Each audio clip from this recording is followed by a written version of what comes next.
भिम्मैन bone मंत्री ओइब कुम्मसिदी वाये नव वाथोक लांथोक अमत्त लैत्रेदना चार फम्म चार तौगद तारेदना द्वारी आइगिया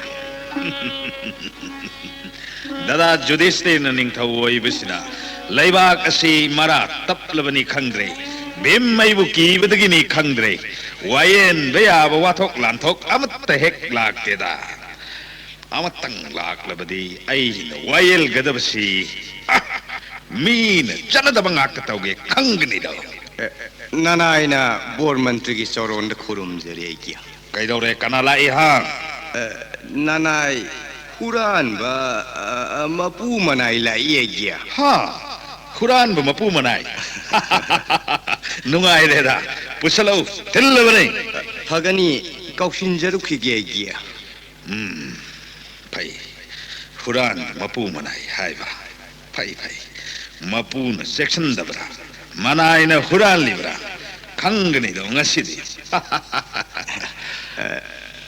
nanai anishi amana mapun amasina huran mane giya bor mantri hey huran ba mapu khurumjo bor mantri da आइग्या ननाय कोइना खुरुमजरी यारे हगलो करम्बना हुरान मने हाइबा ननाय असोमदा लेपिबा सिना हुरान बने आइग्या आई खंग असिना हुरान बा अहोय अदुगा अमा सिना मपु नत्रा आइग्या ओइरो माले आइग्या बोर मंत्री आइग्या मान आइगी पोट इरल हुरान लि बने आइग्या ताव मान नहा के नरल नथम हुराली असिनिने नंग वाकत लरिबसे नत्रा असेंग मने आइग्या मीन हुरानिंग बपोती मीगी हुरान फमदरी करीगी थमुरी करीगी थमुबगे हाइबा आइग्या ताकपीरी बसिबु ओइ कनालै वास साजै सनैबिगी नाप लावबुदो अमत याम थुन परो आइग्या पोरक्त्रिब्रा आइग्या कनादा ओइरबनो येबिगदौरी बसिबु आइग्या आई कराय ओइ नंगोंदनी येइगदौरी बसि मपूदनी येइगदौरी बसि मसि मनम तत्नब येयु है फु फगनी आइग्या हुरान फमदा पोट थमदा आयो सिदं खिगद्रा आई फुबिगनो 짱 खिगद्रा आई मतुंग मनाओ मीन हुरान निंगदब पोट थमजररो आइग्या आई फुबिगनो आइग्या ओइ मपू सिने सही सारगा हुरान नंगन नोफेट तौरीबदी करिगिनो हा ओइ माबसु येयु माबसु फु आइग्या फु मीगी मा पोट हुरान बा फु हुरा लगन पुनसिलेन गनि खनबा हुरान खंगरा हुरान खिगद्रा मचुंग ना हुरान खिगद्रा बोर मंत्री बुगो ननायाग मतुंग मना हुरान जबर ननायाग लेमन तो बदगी हुरान जबर ले जरा न बदगी हुरान जरूर तबदी नायकोई हो अदुम हाइने नमोन सेंगो हाइबने इन हाइबदे ननाय बो वा फमददी ताहंदी कनु ताहलोय अवा फमद ताहलोय थम्मोय अवा फमद लैबे यादे थकनिंगाई लेते आईगी सासोन सिदे मीग खक मानदे खंगो आईगी कारागार मी अमत थमदे चाब तिंगने नबनी हाय हुरान बा आइग्या नंग लाइरे हाइबसे भीम आई नुगाइते नहीं लाइर वा हाइबसे पलकनो भीम आई की थमोय से काय ने नंग सी लाइर मनबदगी हुरान बने हाइबा कृष्ण अदुदे बो नंग नुगाइजरो है अमुक हन हुरान दनबै बो नंग नुगाइजरो है ननायाग कुया खादे खुरमजरी बोरा तुतदी फंगजकी आइग्या ननाय मपु ओइबुसु बोरदु पिबियो आइग्या नंग दि करिगे हाँ नंग बुदि करिगे तौनु इना खुनबगी पेन दबदा लाइसुबदो आई मधु खक यादे खंगको लाइद भाई इना खुनबा चप माननब तेमगदौरिबनी खंगनब्रा आइग्या तौबिगनो आइग्या बोर मंत्री ननाई की सुबोर्दो मपुंग नत्रबसु मचेत अमत्तोरबसु ननाई फंजगे पिनबी होएग्या इना खुनब नखोई से नमाई इकाई खंगदेन है नखोई गुम इना खुनबना नीबगा लिकबगा कुप्पगदा हेक नमदने इना मखुनबा अदुगा हुरान मागुंबा लाइरबा अमना मपुक्सु चाव मतन सुतन ममाई सुसन मचिन लुम्बगा करिगा कुंगलाइगे हेक पादुना लाइरबा भीम मैदि मधु खक यारोई ए हुरान बा अय्या नंग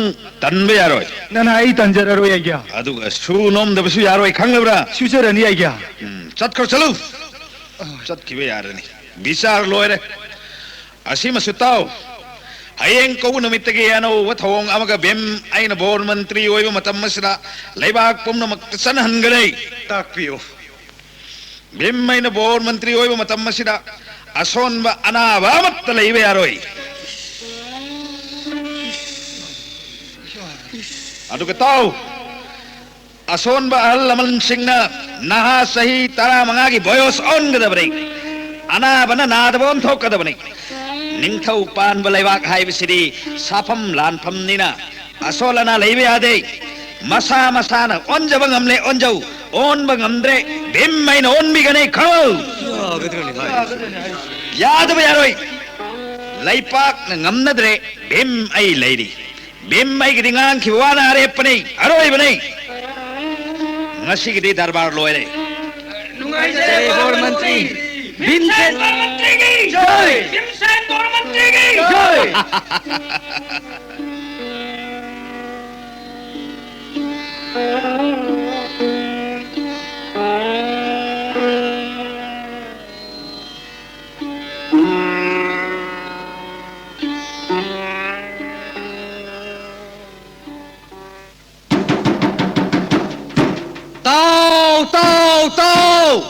लैबाक सिदा अनाब अमत्त लैबे याररोई भीमना मंत्री ओइबदगी अनाब लैबे याररोई लोइनमक नादब ओइगदबनै ताव ताव ताव पांडव की याइमब मंत्री भीम की याथंग लैबाक सिदा हनु हना लैबे याररोई लोइनमक नहा ओनथोकदबनै मसान ओन ngamjadраga मंत्री न ओन बीनी ताव ताव ताव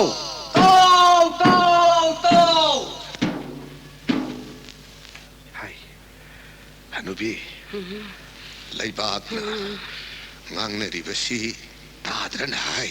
Karino ni Hanuba, laibakna kariya mo ngangnare. Indraprastha konungda, Pandokye, yai mababhimna mantri oire. Phazana laibak wayeli thagatnaredana.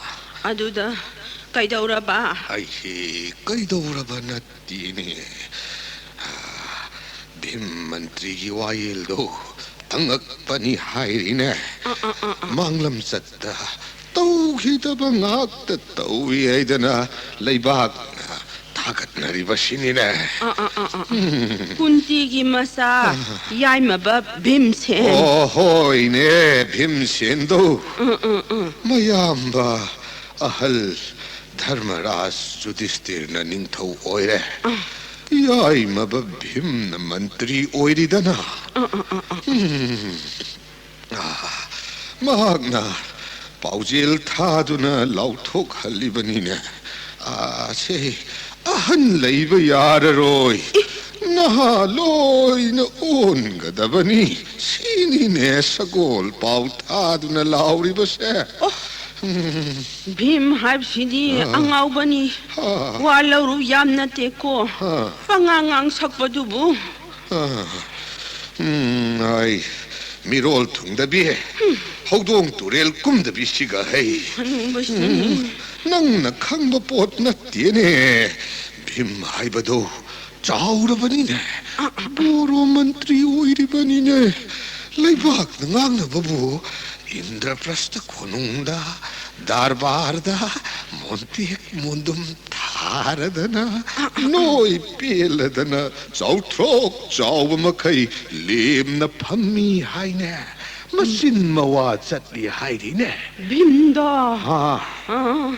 hey Hanubi Pandop hai masin manaw mga si Pachamba matanatin hai Yudhishthir Bhim Arjun Nukul Sahadeva Taray miya matanatin Masin manaw Samana kaka Haisin mayabanatin hai Dharma laibang aktani Tai Laibak na sana dababu Bhimana hekta pangcha sana hanba yaba na teta Hai zabay wani hanuba nang su Hai Ay na masin manaw mga abo Asamba nati hari kasi Amagi nati ne Kauroki Chamagi ahan Duryodhana Mga abo hat na naba Chasang may tabada pauba Sakidraba mga nina Mahayda masingda pisa Piklingay dagi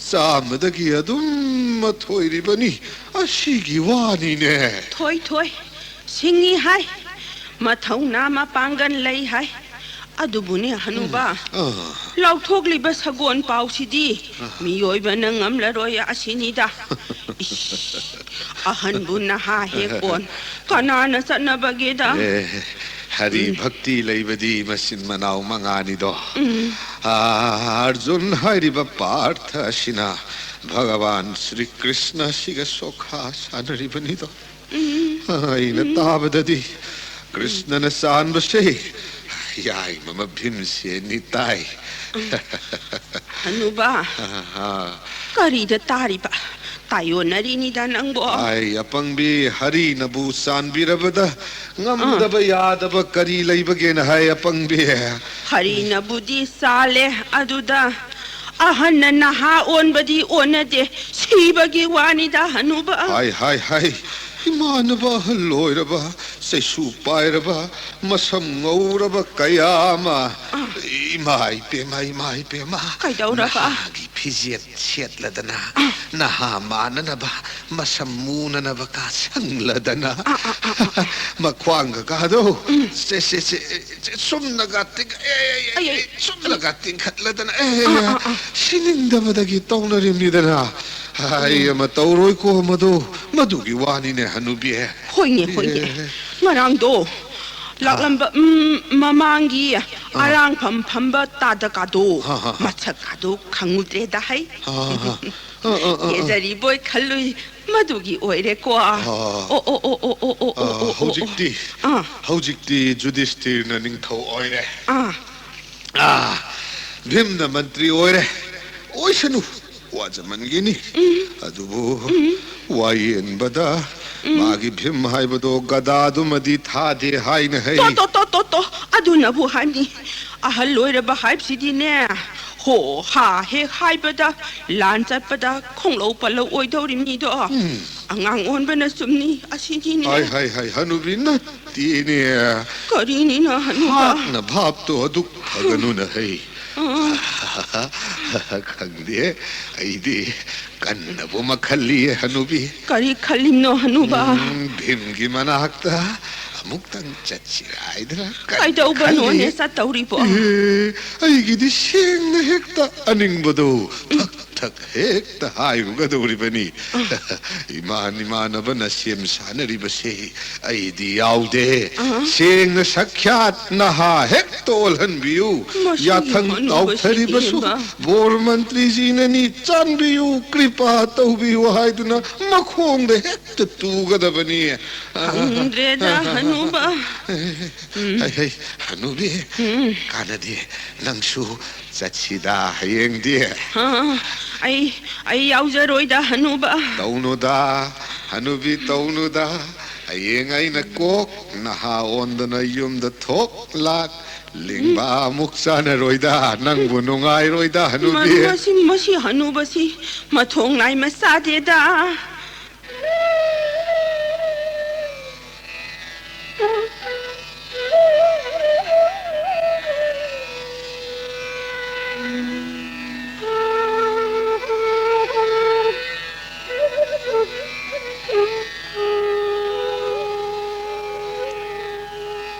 bore मंत्री करीनो ननाई अहल लोइरबा अमखक लाई चंगहनजर उरा हे चंगल उने फगनी आइगिया कम दो गदौरी अहिने तौ गदौरी बिसिबो सोमदा 이봉아 까로온다 하이버노 이봉아 सोमदा bore मंत्री ननाई अहंदो सोमदा लेजरे कदाई 예예예 अहन 구름자리 보르먼트리 यारे हगत पियो अई फमलुन है 시다 밤비요 예예 야래 ताकि से कम दो बा 이봉아 보르먼트리 미 콰이디 석얌나 샘나래다 तक पियो 아이디 나라이디 석 샘제디마 리디 시행나 보르먼트리 부핵다 구름자루라기 아이두나 락셔리 बनीमा नुंगसीद को अहल यारे भक्ति तो उधर बस यारे होगलो लाउथोकपी हाइने इबुङोना होय अइना लौथोक सबनिमा नानाइदी गति लेजदे सिंगना हाइजनी नानाइबु नहावन थोकपियु बोरमंत्री हरे कृष्ण अइना तौनी मनिंगिने नानाइ नपुन खुरुमजरीसे करमनो अइबो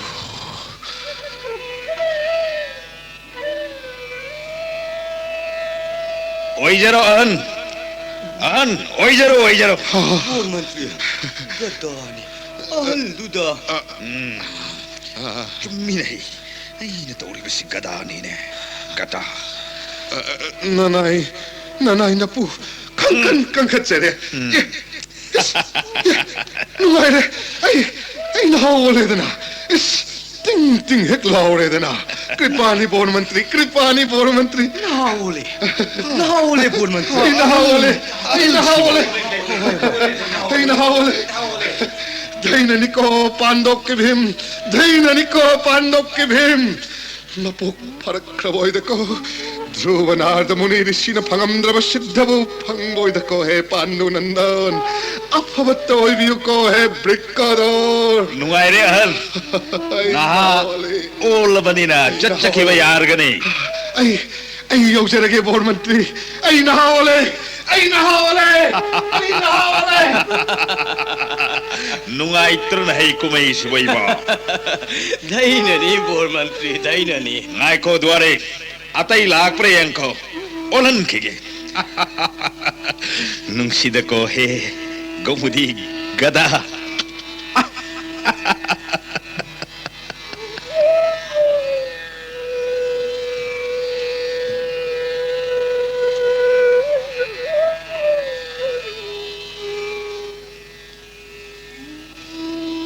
हाय तारिब्रा हनुबी तारिब्रा कनानोने तारिब्राले नंगो यासंग मतम सिदा बोंगाव सिन्नरेदा नुपा मसासिंगसे हाय आइनीने थोंग हांगो धूप ककाशना मनम हेक नुसिरिबदी ngasiसी थोंग हांगो से ngaw sinnanon hay nupa masasa napu laiti haidana usitri barane aibo कनादनो नंग हारिदुबो आइनीने नपुरोइ बाई भाव खंगद्रब्रो नंगो करिनोने हारिबसिबो हनुबी थोंग हांगो आइबलिने नंगबो आई दरबारदगी कुमाबने करिनोने हारिबसिबो थोंग हांगो फरे थोंग हांगदुना येंगे ingau sinnaradana आइनीने नपुरोइ बनी मांद्रब्रो हाँ मांद्रब्रो आइबा येंगु मैदु पुसलक्तुने येंगुने कनानोने हनुबी ममांगै नंगना लैसारिङै नपामदा लैसारिङै मतमदा अइना कोइबा लाखिबगी मतमदुगी अइदो मांद्रो हा होइने अइना हाइद्रो सि थोकनेद्रा होइने Tida, ingaw sinnaratana.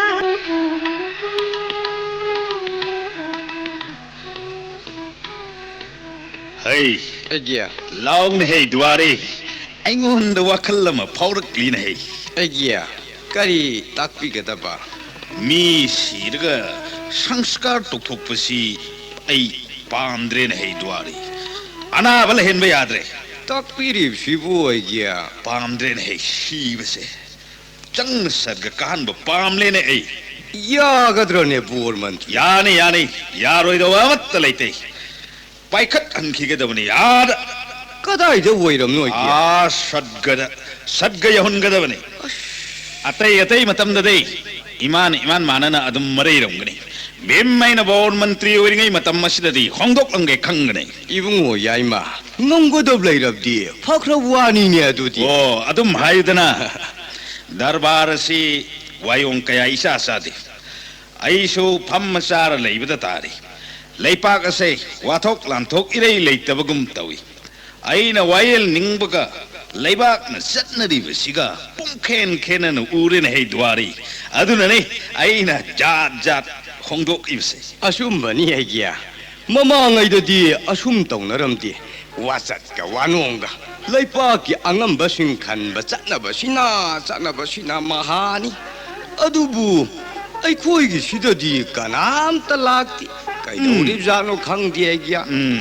Ibungo yaimabu ki badagira. Ha. Tasing na leipak na santi ma oiribra haifam khang dia dia. Aina kalliba sina matik charbani. Mina taunada thabak ngak tawgani. Natte na hey duari. Aibu leipak na kari ngangna bage na hey duari. Bor mantri bungo thagat na kreda. Ha. Saita haijin na baga kana cha deko. Ibungo yaimadi laiga chap manarabani. Mi na ngamdaba ngak ngamlabani. Mantri mai pak pai badu tasing na oirabani ne. Nan hairibesibu aibu thagat libara thadharibra. Bimmaina noi pen ba mai pak pa sida karem nari bro.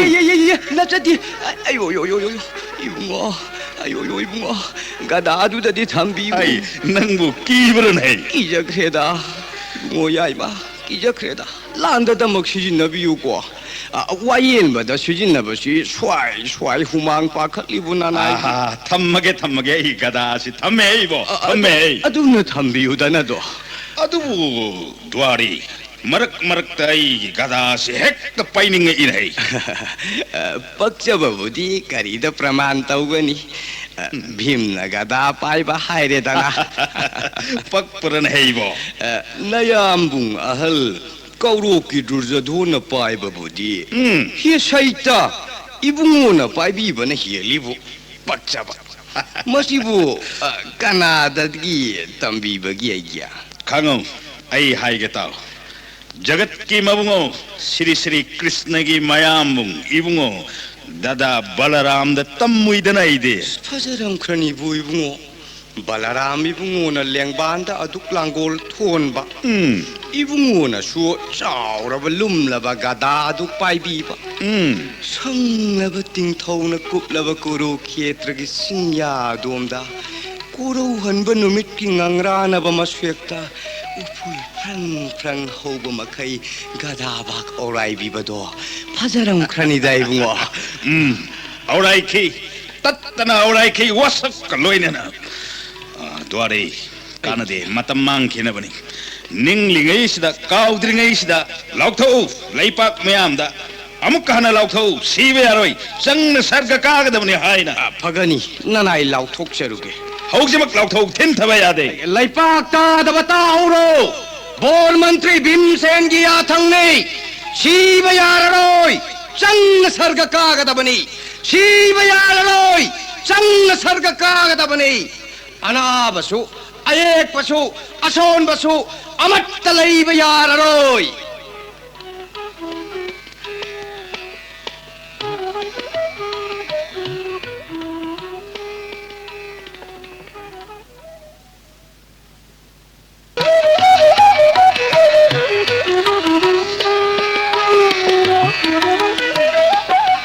Bor mantri Hayo 나나이 콩미 따라 망하나 사골 동두는 레박 신나 파우 타자버니 애기야. 바우젠 크리버스 니밋 가야니디 수레 두아리. 합다 아마디 수크레.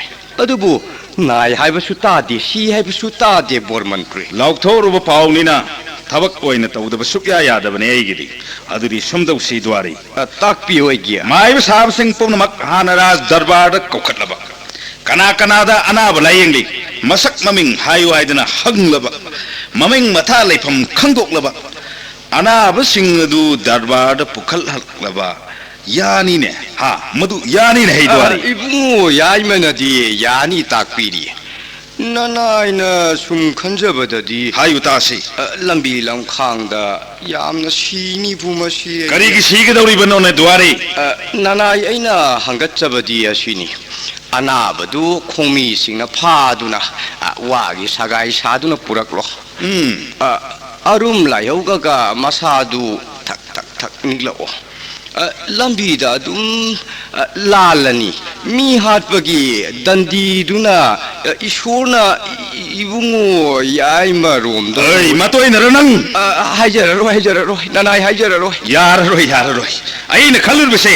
अमत्त याररो माइब Sao ngak ta kokhlasi aduga manam madra gada sina amtang grigri takpada ana balaifam haidor kani ne iba होय बैदि ओइरमबा माइबो ओइरम लबदि moral मरैरे मी हातोपगी चुमना हिदाक लांथक मरी सुबा चाबान थौदौ लांदौ तौबदंग ओइरम लबदि moral दु मरै जद्रिबा करिगे माइबो साबा हाइबसुदि idea मी हाना नब साब नत्ते तो मी कन्न नब साबनी अनाब फहनबगी दखिना संबाई कखिबदुदि युम्बुदुगी अपियनबनी चुम्मिन है बो चुम्मिन है मसी अदुदी सुमदुरसिदइबो ताकपियो बोरमन सगोल तोंगदुना इसा हेक्ट सतलगे खौमी लानमी खर यावगद्रा यावजगनी दा कइनो इबुंगो याइमनबो लेंबिरबदि नोगोर पुमनमक चतुना ना आवलैब्रा हंगबना फबतारे होय होय नाना येखोइना सेंग सेंग न खुमु मिनम मंगांग लबदि चैराक पिगनी बोर मंत्री यावना सना खोंलेंग लकलिबनी हाइदुना किहल्लबैया अनाब फन फन चोंथोलकलनी लूटप याररोय बोर मंत्री फरे दुदी हयेंदगी हेक्ट हौबतारे सगोल गारे खौमी लानमी सेम सारो हयमक चतनवा फगनी बोर मंत्री द्वारे अगिया मांगद उरिबा थोंगाल सिदा हेक्ट संगसिन हे द्वारे खुल्लतै मखैददि अनाब अमत्त थेंगनरक्ति युम सिमदि युमलै केरै वायोंग साति अनाब लैरमगदम मालिदोइया हंसी औंतंग हंसी द्वारे अगिया युम सिबो अनाब लैब्रो करी हाइरी द्वारे कनामक्त खुमक्ति अगिया अमुक कौ अगिया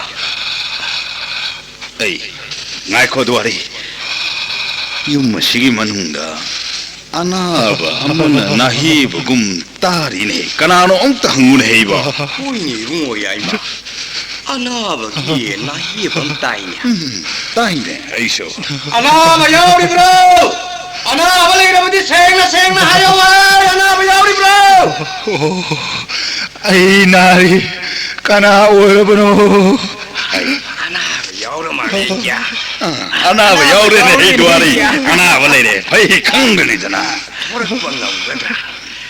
horak pangamgado yarabadi thorowai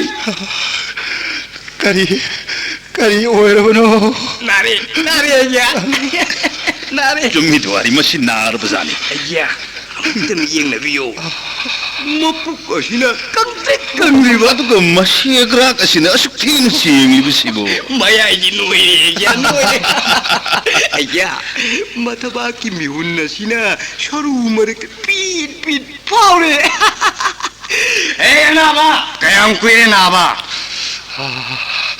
타 따루kumba 파람마드라 아이가 나리바세 imai pi matha taru nang namangdi kari mangi 아시 아나 사루 사양 막대위 krishna mangle dana hey anaba karigino nang sukthina naribse ayo 나나이 나저닝두는 나저번나세디 나저닝두나 나저디 하이바. 아두가 거리기 나리. 나나이 강제디. 거리. 거리 자살루이. 노마 서글하이 우띠도 카레 현절로레. 마두다게 아동 아리바시 안타그라말. 뿌이뿌. 레이파가 시다나 레이바 야디아이바시 나나도 따도 낭보 따도. 아나바부 까나나 왜닌가 되게 마수어. 좀미네 도아리. 좀미네 마나 아이저리. 아오이 아이기야. 동일래요.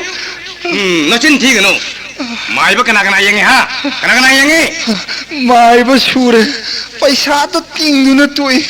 नंग कौरबरा नत्रगा अम्मा कोई न तारगा लागबरा नरोन चुमो तारगा लाकसु मयावी कौरुब खरासु अदुम यावी सुकुमना हंगिरिबसिबु करिगिनो माइबरा 아이오요요.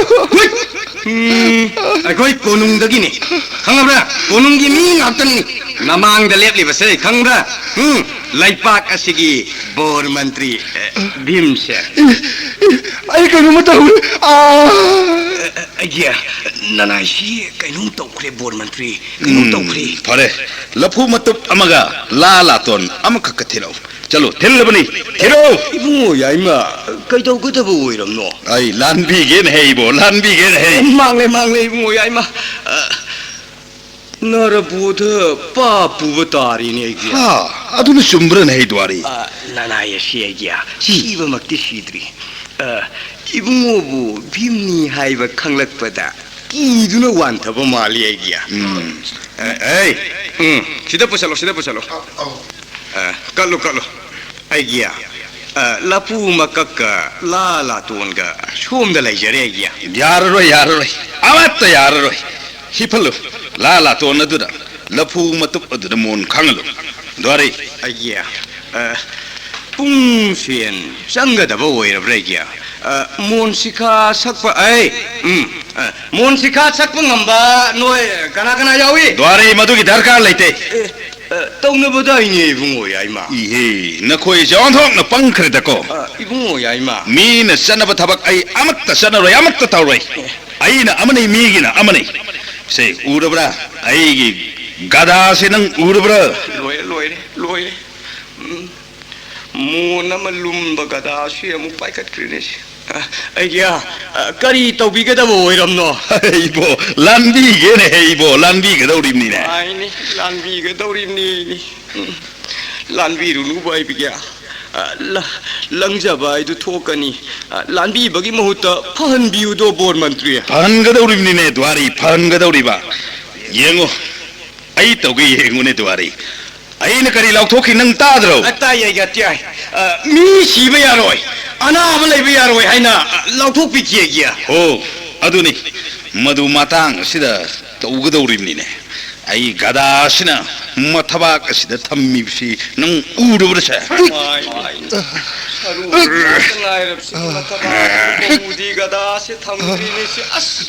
आई अनाबा नंग अमुक हन नाखिगदर नारोइद्र आयो अमुक हन नाखिगदर नारोइद्र से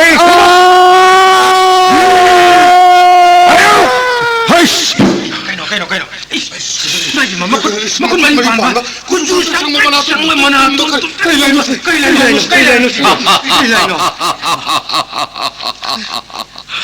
आई सनीनी भीम आई थौदो हाइबदनो याइमा नंगना तौरिबसिदि ननाय की गदाना खर तक्र माले गुरुदेव अपराध तौबिगनो ननाय न खुरुमजरी हे शनिदेव ख्वांग यांगलेन गकासि पुंहिक हिक्थ खरेदना याइ मई पहादि ननाय अनाबसी फनिंगमन खरदुना अदुक तौजरुबनी शनिदेव थिदा मंगाउ थिदा हाय याइमा नंगी गदादुगी ममांग द खांग दबसि कनानो नहि मसोंग पाक इनाई दब सारद ननाय अनाबसी अंतदी फन बिरमु कृपा पिन बिरमु शनिदेव हौगलो यारे गुरुदेव ननाई भीमना ꯑꯩꯒꯤ ꯂꯩꯄꯥꯛ ꯑꯁꯤꯗ ꯀꯗꯥꯏꯗꯒꯤꯅꯣ ꯋꯥꯈꯜ ꯑꯃꯗꯒꯤ ꯑꯅꯥꯕ ꯂꯩꯕ ꯌꯥꯔꯔꯣꯏ ꯍꯥꯏꯗꯨꯅ ꯊꯣꯛ ꯌꯥꯊꯪ ꯇꯧꯊꯖꯔꯨꯔꯦ ꯆꯣꯞꯇ ꯇꯥꯔꯦ ꯍꯥꯏꯗꯨꯅ ꯑꯗꯨ ꯈꯟꯖꯔꯨꯕꯅꯅꯤ ꯉꯥꯛꯄꯤꯒꯅꯤ ꯁꯅꯤꯗꯦꯕ ꯅꯪꯅ ꯂꯥꯎꯈꯤꯕꯗꯨꯗꯤ ꯀꯗꯥꯏꯗꯒꯤ ꯇꯥꯔꯅꯤ ꯑꯩꯗꯤ ꯁꯅꯤꯗꯦꯕ ꯃꯇꯨꯡ ꯃꯅꯥꯎꯗꯤ ꯑꯅꯥꯕꯗ ꯈꯛ ꯆꯪꯕꯤꯔꯅꯨ ꯁꯅꯤꯗꯦꯕ ꯏꯔꯦꯝ ꯂꯦꯝꯅ ꯍꯦꯛꯇ ꯇꯣꯛꯊꯣꯛꯄꯤꯌꯣ ꯁꯅꯤꯗꯦꯕ ꯊꯤꯗ ꯉꯥꯎꯕꯁꯤꯗꯤ ꯁꯤꯕꯨ ꯁꯅꯤ ꯑꯩꯅ ꯂꯩꯅꯤꯡꯗꯅ ꯂꯩꯔꯨꯕꯔꯅꯦ ꯍꯦ ꯌꯥꯏꯃ ꯇꯧꯕꯤꯅꯨꯗ ꯒꯨꯔꯨꯗꯦꯕ ꯒꯨꯔꯨꯗꯦꯕ ꯃꯠꯇꯗ ꯁꯨꯡꯂꯩ ꯂꯩꯕꯤꯔꯒꯅꯨ ꯁꯨꯛꯂꯦꯡ ꯂꯦꯡꯊꯕꯤꯔꯛꯀꯅꯨ ꯁꯠꯒꯂꯣꯛꯇ ꯑꯗꯨꯃꯛ ꯃꯔꯩꯕꯤꯌꯨ ꯂꯌꯥꯝ ꯃꯔꯛꯇ ꯏꯔꯦꯝ ꯂꯦꯝꯅ ꯑꯗꯨꯃꯛ ꯃꯔꯩꯕꯤꯌꯨ ꯍꯥꯏ ꯑꯄꯪꯕ ꯁꯅꯤ ꯑꯩꯗꯤ ꯚꯒवान ꯕꯤꯁꯅꯨ ꯅꯔꯥꯟ ꯗꯦꯕꯒꯤ ꯃꯅꯥꯏꯅꯤ ꯊꯧꯗꯥꯗꯨ 인자버더니네 이나 빔마이나 만트리 오이링의 마탐 마시다디 서니데브 마이 ꯉꯥꯛꯄꯤꯌꯨ 미시 미나 더운 비가노 아나액 아막달 헨 비가노 ꯉꯛꯇ 피부 예트나 나나에나 ದಂ드bat 프라남 taan खुरुमजरी 서니데브 시더버수 ngamde matawosida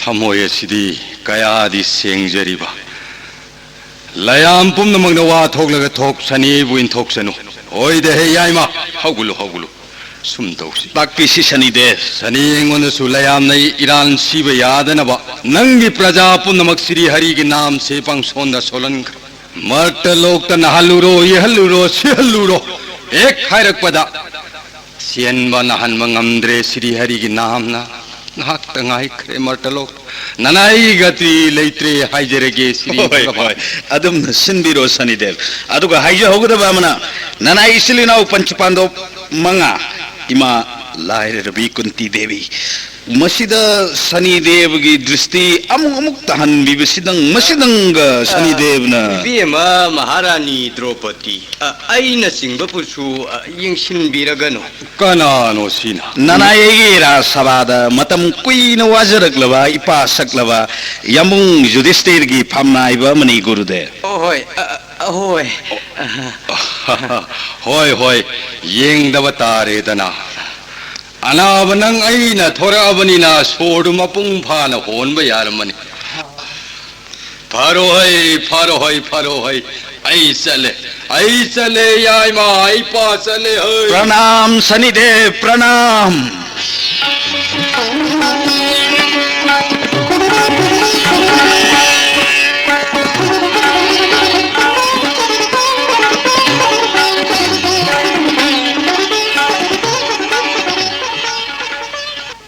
द्वारे अज्ञा असीब थवाइन सद्गलोक चटली तिल्ली हाइबसी उदबनीना कनानसु थाजनदे नत्रा अज्ञा मसी सुमदौरसी द्वारे सोर लेभनब याद्रे सोर होन हेक्ट सर्ग कहन खरसी आइबदी चंगन सर्ग कहन बहाइबदो यागद्रने बुंगो याइमा यानी करी याददनी कनाना थिनगदगिने पायनब याबसु नत्तना आई तौगे येंगुने द्वारे मसान काजब ngamle फरे ngamdre भीमैना कहन बतारेदना यामना फख्रवानी ने बोर मंत्री ननाये कोयमा ngamjaroy पुक्सिर सेंगना इबुंगो याइमना सुम तौ हाइबदु तौजगे मतियंग पांगजगे कुमै अदुक यंगजबा असि पायु हेक पाइजबा अदु थांगु हेक थांगजबा अदु मंगाइ बु इबुंगो याइमा अदु वाफम ममना द्वारे ताकपियु बोर मंत्री नोंग ताबसिमा मकुम मथा ओइद्रिम मखै तादबसे भीम यानिंगदे रे द्वारे अचुंब वानी इबुंगो याइमा आन हेक Maasai नद्रि मखै हिंबिदबा उsak Mela ama tawre natai sadana nong hek haitharakpa nong sugadra hek ningi yampak pe tupa hek marang jaba hek subirakta udre punglup masi thingbiu do bor mantri mathau tawningbsu nombatannaba manamsing haipal leipal kangkhun dawana thajaba sing adugi kangkhun khaktadanamak nong tagadawne ataina wathok amu oinaroidra takpiri su bor mantri suning nomning daba ingol koiring daba lamlemda nong suba yadene dwari nong tingnana bani natrau chummi bu bungo yaima chummi bu nong tingnana bani ibungo yaima kum kangba ikang thokpa haibasima tauhanbigan yam nuaite bor mantri ꯑꯩꯅ ꯈꯜꯂꯤꯕꯁꯦ ꯆꯨꯝꯒꯅꯤ ꯅꯤꯡꯉꯤ ꯗ꯭ꯋꯥꯔꯤ takpiyo bor mantri ꯃꯍꯧꯁꯥ ꯇꯥꯕ ꯀꯨꯝꯒꯤ ꯅꯣꯡꯅ ꯄꯥꯛ ꯁꯟꯅ ꯄꯪꯇꯥ ꯇꯥꯊꯣꯛꯄꯅꯤꯗꯣ ahoy ꯇꯥꯔꯒ ꯄꯪꯇꯥ ꯇꯥꯕ ꯇꯥꯗ꯭ꯔꯒꯅ ꯄꯨꯡꯀꯥꯡ ꯍꯦꯛ ꯀꯥꯡꯕ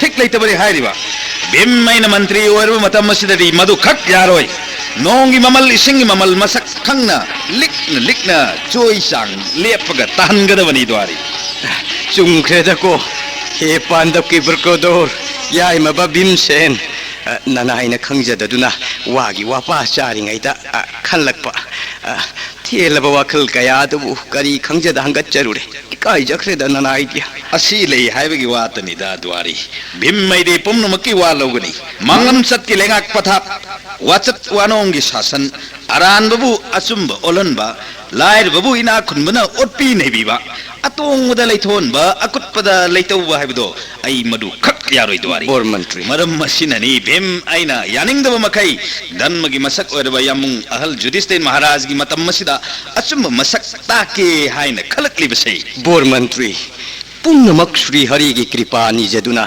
nanaina punasu thawai ase thara phawda na teng pangjage bor mantri ꯚꯤꯝ ꯑꯩꯅ ꯍꯥꯏꯈꯤꯕ ꯄꯨꯝꯅꯃꯛ ꯍꯌꯦꯡꯗꯒꯤ ꯆꯠꯅꯕ ꯍꯧꯍꯟꯒꯗꯕꯅꯤ ꯂꯥꯎꯊꯣꯛꯄꯤꯒꯗꯕꯅꯤ ꯗ꯭ꯋꯥꯔꯤ phagani nanaina pu lauthok hange sagon pau thaduna sinjage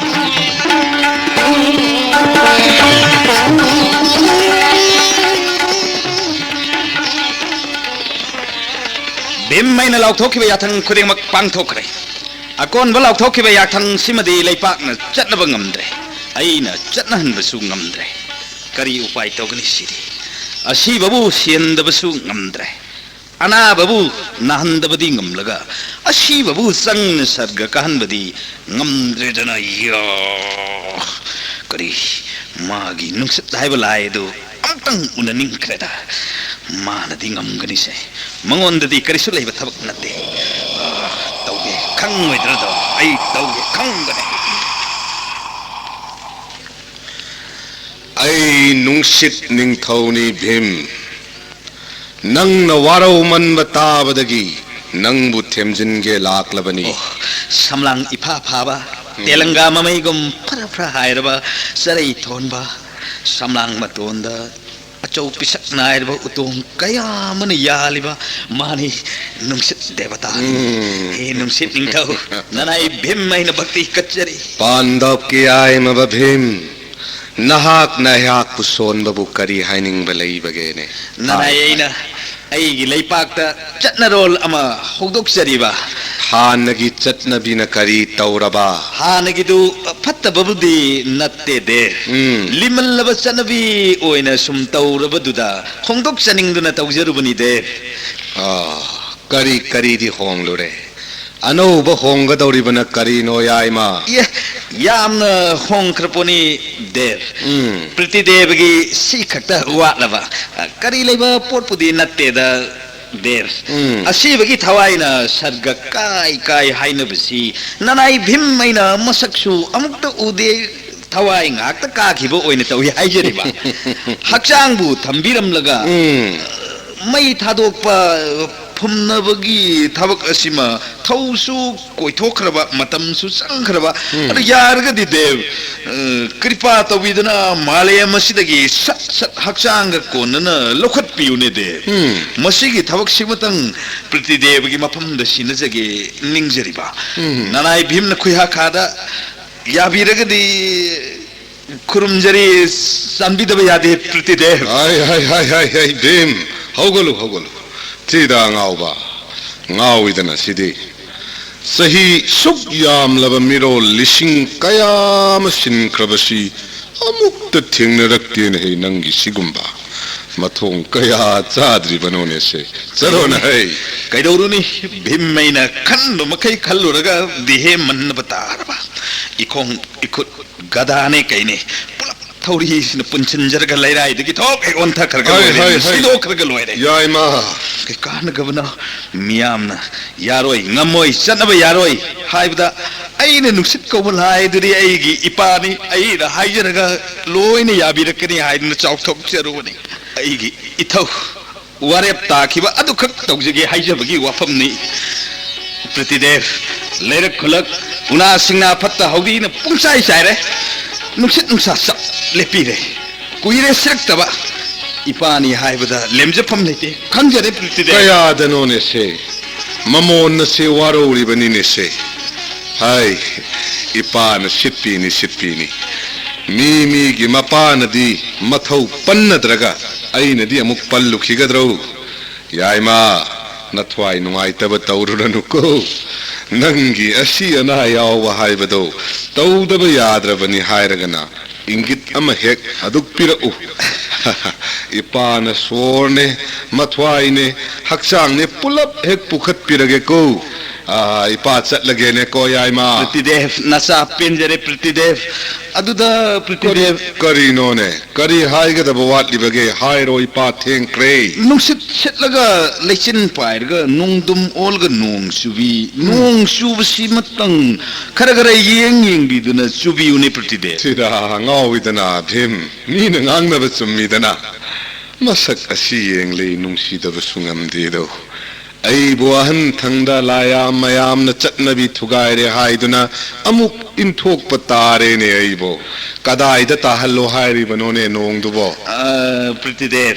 लंबी द पे यमपाक नोंग मंगबदा तुपनरी बसी असिगी मथक नोंग अदुम सुबियु करिसु कायदे प्रतिदेव अद तुपचदब लैजदब पायदब पुजरक्तब जात सिंगसिदा नोंगी जासि लिक्लाम फावबा खिबिगनुने प्रतिदेव थिदा मसिदे ओथोपनिदा अदुगा प्रतिदेव एंजांग नापी कांखुन खक्तदमक नोंग सिबियु अतन बसिंग मयुम नोंग युबा फोनिंगदबा नुमिदांग हेक यंखतखिबदा थवान मिसाक हे उब जात सिना इसिंग पुन हैथबगुमना हेक जा हेक हैथबियु प्रतिदे चलो नै अंगावा कनान तौबा हौना बगेने मदुबा अदुगा नोंग सुबा हौबसी चिंगदगी हौबसी हौबिगनु प्रतिदेव समुद्र लोमदगी हाइबदी खादगी सुखतपिरो तुरेलगी इसेन इमाइसी अवांग ओना चेनखत हनबियु हा तीर्थ ओना नब हाइजरि नाराय पाप सेलब मयाम म लेरे तुरेल खरदन तीर्थे ओहेन बसे मसिना कोनद्रेने प्रतिदेव फरे याइमा पुमनमक अदो मरी लैनब देवता सिंह इपान लोइन निंगसिंग लगे को अदुदी इपा मुक चटलगे को फगनी प्रतिदेव नाराय प्रणाम ताजरी जय जय पांडुनंदन बड़ो मंत्री भीमसेन की जय जय पांडुनंदन बड़ो मंत्री भीमसेन की